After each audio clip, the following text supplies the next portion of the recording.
Selamat siang teman-teman semua. Di saat ini kami dari kelompok 3 akan menjelaskan materi terkait dengan terapi keluarga dan terapi lingkungan. Disimak ya teman-teman. Baik teman-teman, terapi modalitas dalam keperawatan jiwa. Terapi modalitas ini merupakan terapi utama dalam keperawatan jiwa. Sebagai seorang terapis, perawat harus mampu mengubah perilaku maladaptif pasien menjadi perilaku yang adaptif serta meningkatkan potensi yang dimiliki oleh pasien. Ada bermacam-macam terapi modalitas, diantaranya terapi individu, terapi keluarga, terapi bermain, terapi lingkungan, dan terapi aktivitas kelompok. Semua terapi yang telah dikatakan itu adalah terapi modalitas dalam keperawatan jiwa. Terapi modalitas dapat dilakukan secara individu maupun kelompok, atau dengan memodifikasi lingkungan dengan cara mengubah seluruh lingkungan menjadi lingkungan yang terapeutik untuk klien, sehingga memberikan kesempatan klien untuk belajar dan mengubah perilaku dengan memfokuskan pada nilai terapeutik dalam aktivitas dan interaksi. Teman-teman, pembahasan materi kami yang pertama adalah terkait dengan terapi keluarga. Jadi, definisi atau pengertian dari terapi keluarga ini adalah suatu cara untuk menggali masalah emosi yang timbul kemudian dibahas atau diselesaikan bersama dengan anggota keluarga. Dalam hal ini, setiap anggota keluarga diberikan kesempatan yang sama untuk berperan serta dalam menyelesaikan sebuah masalah. Adapun definisi-definisi lain terkait dengan terapi keluarga yakni sebagai berikut. Terapi keluarga juga adalah menghadirkan anggota keluarga lain dalam proses konseling dengan keyakinan bahwa klien yang sedang dikonseling ini mempengaruhi dan dipengaruhi oleh anggota keluarga lainnya. Jadi dalam terapi keluarga yang hadir tidak hanya individu yang dianggap bermasalah, tetapi juga anggota keluarga yang lain yang mungkin menganggap dirinya tidak memiliki masalah. Jadi teman-teman semua, berdasarkan pengertian-pengertian yang tadi dapat disimpulkan bahwa terapi keluarga ini adalah sebuah terapi yang diberikan kepada seluruh anggota keluarga, di mana setiap anggota keluarga memiliki peran dan fungsi sebagai terapis. Terapi ini bertujuan agar keluarga mampu melaksanakan fungsinya dalam merawat klien dengan gangguan jiwa. Untuk itu, sasaran utama terapi jenis ini adalah keluarga yang mengalami disfungsi, yakni keluarga yang tidak mampu melaksanakan fungsi-fungsi yang dituntut oleh anggotanya. Dalam terapi keluarga, semua masalah keluarga yang dirasakan akan diidentifikasi. Selanjutnya, setiap anggota keluarga mengidentifikasi penyebab masalah tersebut dan kontribusi setiap anggota keluarga terhadap munculnya masalah untuk kemudian mencari solusi untuk dapat mempertahankan keutuhan keluarga dan meningkatkan atau mengembalikan fungsi keluarga seperti yang seharusnya. Ciri sistem keluarga yang fungsional antara lain sebagai berikut. Yang pertama, mempertahankan keseimbangan, fleksibilitas, dan adaptif terhadap perubahan tahap transisi yang terjadi dalam hidup. Yang kedua, masing-masing anggota keluarga menyadari bahwa masalah emosi merupakan bagian dari fungsi setiap individu.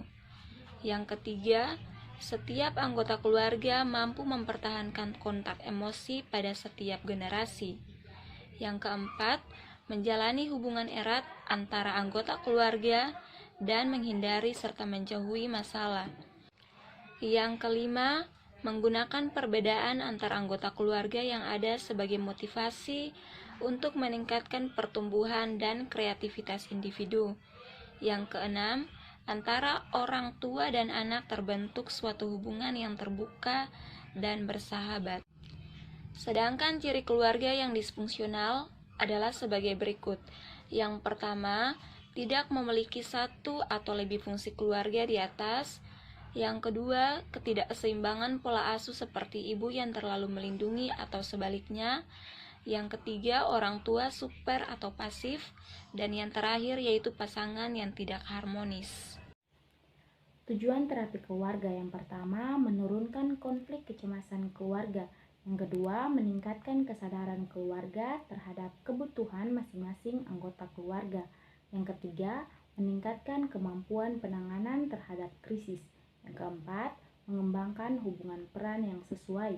Yang kelima, membantu keluarga menghadapi tekanan dari dalam maupun dari luar anggota keluarga. Dan yang keenam, meningkatkan kesehatan jiwa keluarga sesuai dengan tingkat perkembangan keluarga. Kemudian manfaat terapi keluarga terbagi atas dua. Bagi klien, yang pertama mempercepat proses penyembuhan, yang kedua memperbaiki hubungan interpersonal, dan yang ketiga menurunkan angka kekambuhan. Sedangkan yang kedua bagi keluarga ada memperbaiki fungsi dan struktur keluarga, kemudian keluarga mampu meningkatkan pengertian terhadap klien sehingga lebih dapat menerima, toleran, dan menghargai klien sebagai manusia, dan keluarga dapat meningkatkan kemampuan dalam membantu klien dalam proses rehabilitasi. Yang terakhir, indikasi terapi keluarga. Yang pertama, konflik perkawinan, sibling, saudara kandung, konflik-konflik peran generasi, konflik orang tua dan anak, dan proses transisi dalam keluarga, pasangan baru menikah, kelahiran anak pertama, anak mulai remaja, dan terapi individu yang perlu melibatkan anggota keluarga lain, serta tidak ada kemajuan terapi individu. Yang kelima ini model terapi keluarga. Model terapi keluarga ini juga terbagi dari beberapa teman-teman. Jadi yang pertama itu model struktural. Model ini nih dikembangkan oleh Munichen. Konsepnya keluarga adalah suatu sistem sosiokultural terbuka sebagai sarana dalam memenuhi kebutuhan adaptasi. Yang kedua itu model terapi Bowenian. Bowenian ini mempunyai pandangan bahwa keluarga adalah suatu sistem yang terdiri dari berbagai subsistem seperti pernikahan, orang tua, anak, saudara kandung. Bowen sendiri ini juga mempunyai 8 konsep dasar dalam pelaksanaan terapinya. Yang pertama itu pemisahan diri. Jadi pemisahan diri adalah suatu kemampuan seseorang untuk memisahkan diri sebagai bagian yang terpisah secara realitis. Terus yang kedua ini triangles atau segitiga. Konsepnya itu hubungan segitiga merujuk kepada konfigurasi emosional dari 3 orang yang anggota keluarga yang menghambat dasar pembentukan sistem keluarga. Yang ketiga ini proses emosional sistem keluarga inti. Jadi menggambarkan pola fungsi emosional dalam suatu generasi. Umumnya itu hubungan terbuka terjadi selama masa pacaran. Kebanyakan individu memilih pasangan dalam tingkat perbedaan yang sama. Yang keempat itu proses proyeksi keluarga. Pasangan yang tidak mampu terkait dengan komitmen yang kuat sebagai orang tua maka akan menciptakan kecemasan kepada anak-anaknya. Peristiwa tersebut ini dimanifestasikan sebagai hubungan segitiga ayah, ibu, anak. Berikut ini emosional cutoff. Persepsi anak untuk memisahkan diri secara emosional. Jadi setiap anak dalam keluarga mempunyai derajat keteringkat secara emosi yang kuat dan abadi. Ikut proses transmisi multigenerasional, suatu cara interaksional yang transfer dari satu generasi ke generasi lain. Yang berikut sibling position, satu kedudukan yang dipegang oleh keluarga akan mempengaruhi perkembangan keluarga yang dapat diprediksi dari karakteristik profil. Yang ke-8 itu sosial atau social regression. Teori Bowen meluaskan pandangannya terhadap masyarakat sebagai sistem sosial seperti layaknya keluarga. Konsep social regression membandingkan antara respon masyarakat dengan respon individu dan keluarga. Berikut ini model strategis. Model strategis ini terapis yang memperkembangkannya adalah Jay Harley. Konsep dari terapi ini adalah semua tingkah laku dan komunikasi yang dilakukan keluarga. Yang berikut itu ada beberapa terapi meliputi itu refreshing, pengandalan perubahan, paradok, model terapi transformasional. Yang keenam adalah teknik dalam terapi keluarga. Teknik dalam terapi keluarga menurut Asisa, Lilik, Marifatul, dan kawan-kawan dari Bernas berikut. Yang pertama itu splitting. Yang dilakukan melalui teknik ini adalah memberi kesempatan pada anggota keluarga lain untuk mengeksplorasi perasaan melalui apa yang dilakukannya. Seperti pemantu. Terapis melakukan hal ini dengan menyusun anggota keluarga menjadi apa yang disebut atau gambaran hubungan keluarga. Yang kedua, bermain peran. Satu persyaratan untuk teknik ini adalah pemeran harus mencoba untuk berakting dan merasakan seperti orang yang diperankannya. Yang ketiga, menangani saat diam secara efektif. Pada teknik ini, terapis hanya duduk menanti tanda-tanda yang ditunjukkan keluarga dan diam saja. Dengan hanya duduk diam bersama anggota keluarga, mungkin dapat membantu dan mengembangkan rasa percaya terhadap terapis. Keempat, yaitu konfrontasi. Konfrontasi merupakan teknik yang melibatkan keterusan keterangan. Terapis menggunakan teknik ini jika dirasakan ataupun diamati bahwa situasi pembicaraan atau perilaku dirinya dan para anggota keluarga dapat menghalangi proses terapi. Yang kelima, yaitu mendengarkan. Mendengarkan merupakan teknik yang paling dasar dan penting karena membantu terapis untuk menempatkan dirinya dalam lingkungan emosi keluarga. Yang keenam, yaitu membuat ikhtisar. Terapis menghubungkan hal-hal yang tadinya terpisah kemudian menyusunnya kembali serta mencoba menangkap makna-makna yang penting. Yang ketujuh, yaitu teknik klarifikasi dan refleksi. Klarifikasi berurusan dengan aspek-aspek kesadaran mental intelektual dari yang diungkapkan oleh individu. Yang ketujuh, yaitu peran perawat dalam terapi keluarga. Untuk peran perawat sendiri dalam terapi keluarga adalah melakukan asuhan keperawatan yang relevan, di mana untuk perawat yang tidak memiliki sertifikasi dalam melaksanakan terapi adalah memberikan psiko. Bagi yang memiliki sertifikasi adalah memberikan terapi sesuai dengan kondisi pasien. Sementara itu, menurut Nefman, intervensi yang dilakukan perawat mencangkup intervensi primer dan tersier. Menurut Asisa Lilik Mairifatul dan kawan-kawan dari 16 berikut. Yang pertama, itu mendidik kembali dan mengintegrasikan kembali seluruh anggota keluarga. B. Memberikan dukungan kepada klien serta sistem yang mendukung klien untuk mencapai tujuan dan usaha untuk berubah. Yang ketiga atau C, itu mengkoordinasi dan mengintegrasikan sumber pelayanan kesehatan. D. Memberi penyuluhan perawatan di rumah psikoedukasi. Yaitu peran keluarga.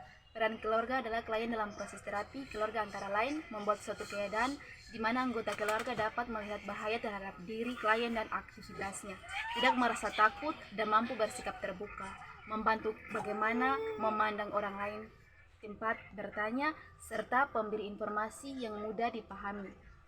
Proses terapi keluarga yang pertama itu adalah fase wawancara, di mana kesempatan awal ini dapat digunakan sebagai pengumpulan informasi dari tangan pertama tentang gaya dan cara keluarga tersebut menghadapi stres dalam situasi wawancara. Yang B, yaitu fase kerja atau pertengahan. Keluarga dengan dibantu oleh perawat sebagai terapis berusaha mengubah pola interaksi di anggota keluarga, meningkatkan kompetensi masing-masing individual anggota keluarga. C, yaitu fase terminasi, di mana keluarga akan melihat lagi proses yang dijalani.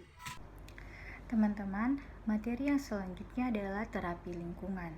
Definisi terapi lingkungan. Terapi lingkungan adalah bentuk terapi yang menata lingkungan agar terjadi perubahan perilaku pada klien dari perilaku maladaptif menjadi perilaku adaptif. Perawat menggunakan semua lingkungan rumah sakit dalam arti terapeutik. Bentuknya adalah memberi kesempatan klien untuk tumbuh dan berubah perilaku dengan memfokuskan pada nilai terapeutik dalam aktivitas dan interaksi. Dalam terapi lingkungan ini, perawat harus memberikan kesempatan, dukungan, pengertian agar klien dapat berkembang menjadi pribadi yang bertanggung jawab. Klien juga dipaparkan pada peraturan-peraturan yang harus ditaati, harapan lingkungan, dan belajar bagaimana berinteraksi dengan orang lain. Perawat juga mendorong komunikasi dan pembuatan keputusan, meningkatkan harga diri, dan belajar keterampilan serta perilaku yang baru. Tujuan terapi lingkungan membantu individu untuk mengembangkan rasa harga diri, mengembangkan kemampuan untuk berhubungan dengan orang lain, membantu belajar mempercayai orang lain, dan mempersiapkan diri untuk kembali ke masyarakat.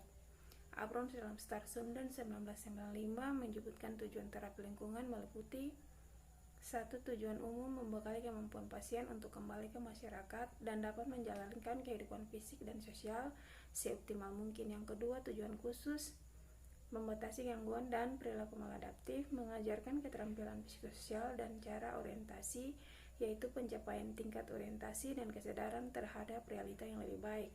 Orientasi berhubungan dengan pengetahuan dan pemahaman pasien terhadap waktu, tempat, tujuan, sedangkan kesadaran dapat melalui interaksi dan aktivitas pada semua pasien.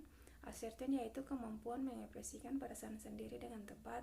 Hal ini dapat dilakukan dengan cara mendorong pasien dalam mengekspresikan diri secara efektif dan tingkah laku yang dapat diterima oleh masyarakat. Acceptance yaitu kemampuan pasien untuk dapat percaya diri dan berprestasi membuat keterampilan kerajinan tangan. Recreation yaitu kemampuan membuat dan menggunakan aktivitas yang menyenangkan dan relaksasi. Hal ini memberi kesempatan pada pasien untuk mengikuti bermacam-macam reaksi dan membantu pasien untuk menerapkan keterampilan yang telah dipelajari, misalnya interaksi sosial. Menurut Stuart dan Sunden, tujuan beliau terapi untuk meningkatkan pengalaman positif pasien, khususnya yang mengalami gangguan mental, dengan cara membantu individu dalam mengembangkan harga diri, meningkatkan kemampuan untuk berhubungan dengan orang lain, menumbuhkan sikap percaya pada orang lain, mempersiapkan diri kembali ke masyarakat, dan mencapai perubahan yang positif. Karakteristik terapi lingkungan. Untuk mencapai tujuan yang diharapkan, maka lingkungan harus bersifat terapeutik, yaitu mendorong terjadi proses penyembuhan. Lingkungan tersebut harus memiliki karakteristik sebagai berikut. 1. Pasien merasa akrab dengan lingkungan yang diharapkannya. 2. Pasien merasa senang atau nyaman dan tidak merasa takut dengan lingkungannya. 3. Kebutuhan-kebutuhan fisik pasien mudah dipenuhi. 4. Lingkungan rumah sakit atau bangsal yang bersih. 5. Lingkungan menciptakan rasa aman dari terjadinya luka akibat impuls-impuls pasien. 6.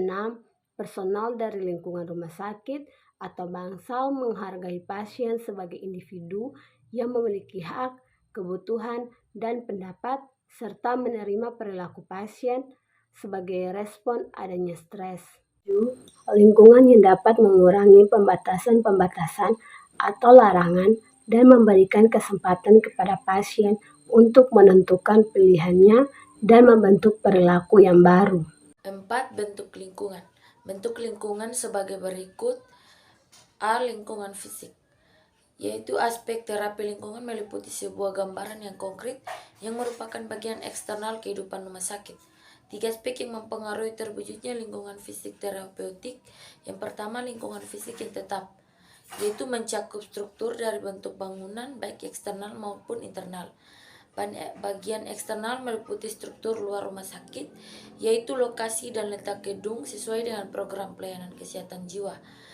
Bagian internal gedung meliputi penataan struktur sesuai keadaan rumah tinggal yang dilengkapi ruang tamu, ruang tidur, kamar mandi, WC, dan ruang makan. Masing-masing ruang tersebut diberi nama dengan tujuan untuk memberikan stimulasi pada pasien, khususnya yang mengalami gangguan mental, merangsang memori, dan mencegah disorientasi ruangan. 2. Lingkungan fisik semi tetap, yaitu fasilitas-fasilitas berupa alat kerumah tanggaan meliputi lemari, kursi, meja, peralatan dapur, peralatan makan, mandi, dan lain sebagainya. Semua perlengkapan diatur demikian sehingga memungkinkan pasien bebas berhubungan antara satu dengan yang lain serta menjaga privasi pasien. 3. Lingkungan fisik tidak tetap, yaitu lebih ditekankan pada jarak, hubungan interpersonal, individual, serta sangat dipengaruhi oleh sosial budaya. B. Lingkungan psikososial. Lingkungan yang kognitif, yaitu fleksibel dan dinamis yang memungkinkan pasien berhubungan dengan orang lain dan dapat mengambil keputusan serta toleransi terhadap tekanan eksternal. Beberapa prinsip yang perlu diyakini petugas kesehatan dalam berinteraksi dengan pasien, yaitu yang pertama, tingkah laku dikomunikasikan dengan jelas untuk mempertahankan mengubah tingkah laku pasien. Yang kedua, penerimaan dan pemeliharaan tingkah laku pasien tergantung dari tingkah laku partisipasi petugas kesehatan dan keterlibatan pasien dalam kegiatan belajar. 3. Perubahan tingkah laku pasien tergantung pada perasaan pasien sebagai anggota kelompok dan pasien dapat mengikuti atau mengisi kegiatan. Yang keempat, kegiatan sehari-hari mendorong interaksi antara pasien. Yang kelima, mempertahankan kontak dengan lingkungan, misalnya adanya kalender harian dan adanya papan nama dan tanda pengenal bagi petugas kesehatan. Komponen fungsional terapi lingkungan. Komponen fungsional terapi lingkungan sebagai berikut. 1. Containment. Berfungsi mendukung kesehatan fisik dan merubah perilaku berkuasa. Tujuannya memberi keamanan pasien serta lingkungan serta menumbuhkan percaya. Bentuk terapi isolasi dan meningkatkan dengan aktivitas memberikan perlindungan fisik dan mencegah cedera pada diri sendiri dan orang lain. 2. Support. Berfungsi membantu pasien merasa aman dan nyaman serta mengurangi kecemasan. Tujuannya yaitu meningkatkan harga diri dan percaya diri pasien. Bentuk terapi penggunaan komunikasi terapeutik, pemberian perhatian dengan sikap empati edukasi. Aktivitas dengan meningkatkan hubungan dan interaksi. 3. Struktur. Berfungsi membantu mendorong perilaku yang maladaptif menjadi adaptif dengan tujuan meningkatkan tanggung jawab terhadap perilaku dan konsekuensinya, serta meningkatkan keterlibatan pasien terhadap aktivitas yang terstruktur. Bentuk terapi aktivitas sosial, terapi occupation dengan aktivitas menentukan jenis kegiatan sesuai dengan kondisi dan kemampuan pasien. 4. Involvement. Berfungsi mendorong pasien untuk dapat bekerja sama, melakukan kompromi dan konfrontasi untuk meningkatkan keterlibatan sosial. Tujuan untuk menstimulasi pasien untuk berperan serta aktif dalam lingkungan sosial dan berinteraksi serta mengembangkan keterampilan. Bentuk terapi aktivitas kelompok. 5. Validation. Berfungsi membantu pasien mengembangkan kapasitas kedekatan yang lebih besar dan menyatu identitasnya. Tujuan untuk membantu pasien memahami dan menerima keunikan dirinya sendiri serta mendorong integrasi antara perasaan senang atau tidak senang. Bentuk terapi psikodrama, stimulus persepsi dan validasi dengan aktivitas bermain drama, menerima pikiran perasaan pasien dan memberi reinforcement. Peran perawat dalam terapi lingkungan terbagi menjadi beberapa bagian sebagai berikut. 1. Pencipta lingkungan aman dan nyaman. A. Perawat menciptakan dan mempertahankan iklim atau suasana yang akrab, menyenangkan, saling menghargai di antara sesama perawat, petugas kesehatan, dan pasien. B. Perawat yang menciptakan suasana yang aman dari benda-benda atau keadaan-keadaan yang menimbulkan terjadinya kecelakaan atau luka terhadap pasien atau perawat. C. Menciptakan suasana yang nyaman. D. Pasien diminta berpartisipasi melakukan kegiatan bagi dirinya sendiri dan orang lain, seperti yang biasa dilakukan di rumahnya, misalnya membereskan kamar. 2. Penyelenggara proses sosialisasi.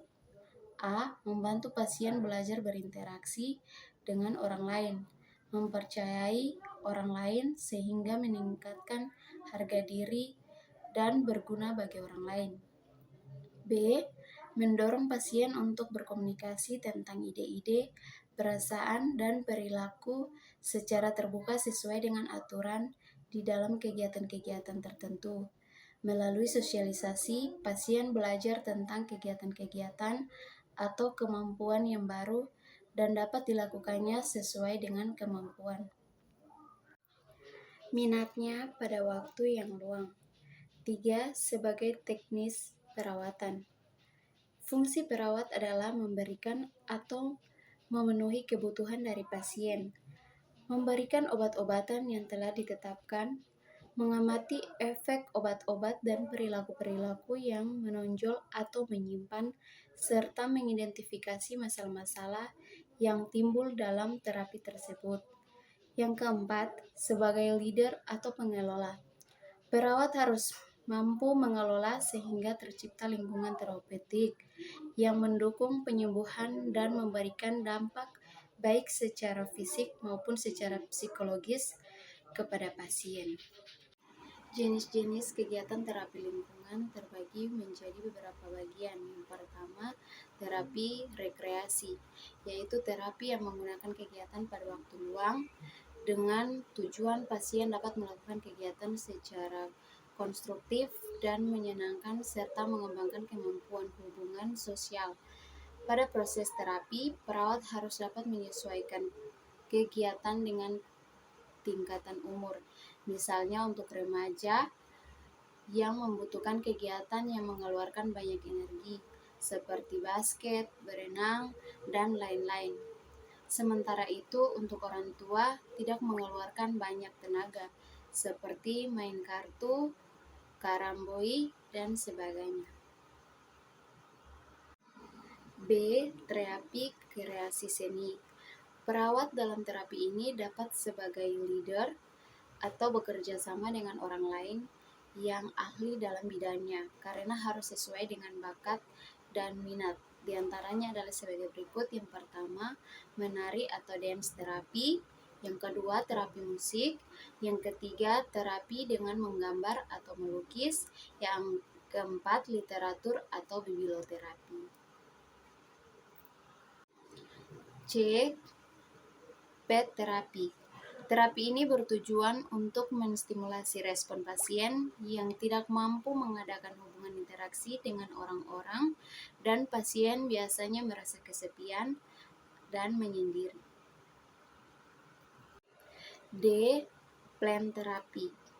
Terapi ini bertujuan untuk mengajarkan pasien untuk memelihara segala sesuatu atau makhluk hidup dan membantu hubungan yang akrab antara satu pribadi kepada pribadi lainnya. Kegiatan ini menggunakan tanaman atau tumbuhan sebagai objek dalam mencapai tujuan terapi. Penata laksanaan terapi lingkungan sebagai berikut. Yang pertama, pasien rendah diri atau low self-esteem, depresi atau depression, dan bunuh diri. Syarat lingkungan secara fisik harus memenuhi hal-hal sebagai berikut. Yang pertama, ruang aman dan nyaman. Yang kedua, terhindar dari alat yang dapat digunakan untuk mencederai diri sendiri atau orang lain. Yang berikut, alat-alat medis, obat-obatan, dan jenis cairan medis di lemari dalam keadaan terkunci. Berikutnya, ruang harus ditempatkan di lantai 1 dan di keseluruhan ruangan mudah dipantau oleh petugas kesehatan. Berikut tata ruangan menarik dengan cara menempelkan poster yang cerah dan meningkatkan gairah hidup pasien. Berikut warna dinding cerah, adanya bacaan ringan, lucu, motivasi hidup. Hindarkan musik ceria, televisi, film komedi. Adanya lemari khusus untuk menyimpan barang-barang pribadi pasien.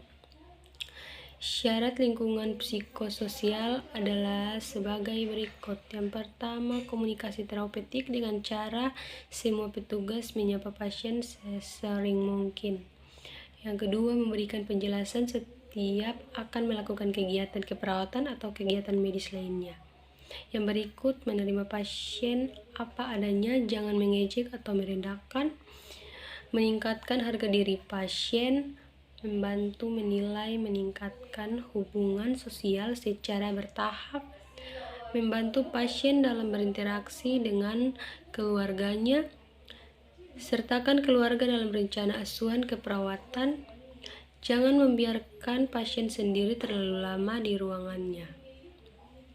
Yang kedua, pasien dengan ambuk syarat lingkungan fisik adalah sebagai berikut. Pertama, ruang aman nyaman dan mendapatkan pencahayaan. Yang kedua, pasien satu kamar, satu orang. Bila sekamar lebih satu, jangan dicampurkan antara yang kuat dan yang lemah. Ada jendela berjeruji dengan pintu terkunci. Tersedia kebijakan dan prosedur tertulis tentang protokol peningkatan dan pengasihan secara aman serta protokol pelepasan syarat lingkungan psikososial sebagai berikut. Komunikasi terapeutik, sikap dan sahabat dan perasaan. Empati, berorientasi pasien setiap 15 menit. Jelaskan tujuan pengikatan atau pengangkatan secara berulang-ulang. Penuhi kebutuhan fisik pasien, libatkan keluarga pasien secara aman, senang, dan tidak merasa takut di lingkungan rumah sakit atau bangsal yang bersih. Tingkah laku dikomunikasikan dengan jelas untuk mampu mempertahankan atau mengubah tingkah laku pasien. Tata ruangan menarik dan poster yang cerah akan meningkatkan gairah pasien. Berikutnya strategi dalam terapi lingkungan. Strategi dalam terapi lingkungan menurut Yusuf dan kawan-kawan tahun 2015 sebagai berikut. Yang pertama ada aspek fisik. Aspek fisik yaitu menciptakan lingkungan fisik yang aman dan nyaman seperti gedung yang permanen, mudah dijangkau atau diakses, serta dilengkapi dengan kamar tidur, ruang tamu, ruang makan, kamar mandi, dan WC.